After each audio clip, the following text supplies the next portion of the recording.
late night hosts all rallying behind Jimmy Kimmel. Colbert, interesting as well, considering he also has been kicked off the air too.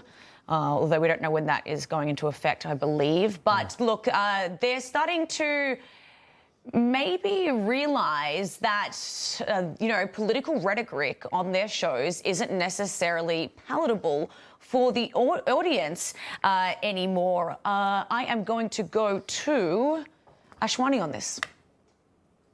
Well, look, there's a difference between a company enforcing rules against hate speech and the government silencing free speech. Twitter, for example, previously banned Trump for inciting violence. That's accountability. But when Trump threatens to pull a network's license, unless comedians like Colbert, Kimmel, or Fallon are fired just for mocking him, that's intimidation. Networks are caving to presidential pressure. Even your own previous guest said that Colbert would not have been canceled had he had more conservative guests.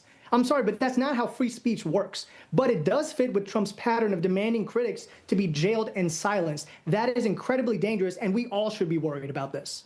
Let's go to Dom on that one. Perhaps you have a rebuttal on that, and just keeping in mind, this started with the affiliates canceling the show. It escalated from there. Nexstar and Sinclair.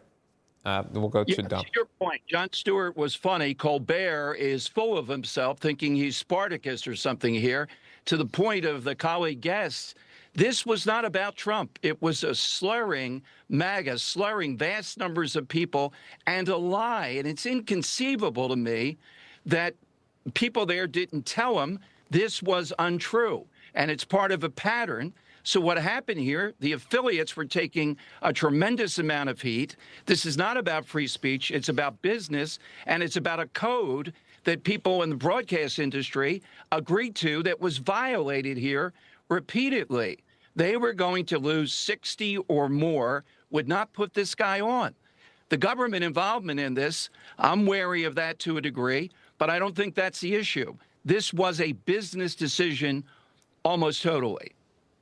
Right. Ashwani, I'll go back to some of the former late night show hosts, which I grew up watching. David Letterman, he weighed in on this. He said, quote, "We mocked presidents across 6 administrations without fear of retribution. We attacked these men mercilessly. We beating up on these people rightly, wrongly, accurately, or perhaps inaccurately in the name of comedy. Not once were we squeezed by anyone from any governmental agency, let alone the dreaded FCC. The institution of the President of the United States ought to be bigger than a guy doing a talk show." Again, that's from David Letterman. You can expect that, obviously, if you followed any of his politics on this. But, again, I hear what you're saying, Ashwani, but again, you can't ignore the facts of Sinclair and Nexstar. They're the ones that pulled it, and then ultimately Disney made the decision. You can't make advertising dollars if you don't have a show. It was a business decision, but somehow this is getting muddied up with the FCC pressured him, Trump, but Trump didn't have anything to do with this. Trump said months ago that Kimmel should be fired. That's called free speech. Actually listen and to he Kimmel's can do remarks, that, just like you can. But look, if you actually listen to Kimmel's remarks, he didn't say anything offensive. Even the network heads admitted that. He was fired because of pressure from Trump, according to the own executives. That's the first point. The second point is bigger. It's not offensive to say that a group of people, their rhetoric, MAGA, is responsible for this. That's incredible. It is. Whether it's offensive or not, it's a lie. Yeah, and again, I don't think we want to talk about which side lies and incites violence. I can go into those examples too, but I think, again, the bigger point is about who decides what speech is acceptable. When networks yank shows under political pressure, when broadcast licenses are threatened, and when critics are silenced even for protected speech, that is not standards, it's censorship. That is what the true essence of free speech should be about, that we've talked about on this show. We have to wrap it up. I'm up against a hard deadline. I apologize. This is a great discussion, though. Dom Giordano and Ashwani Jain, thank you both. Enjoy your weekend.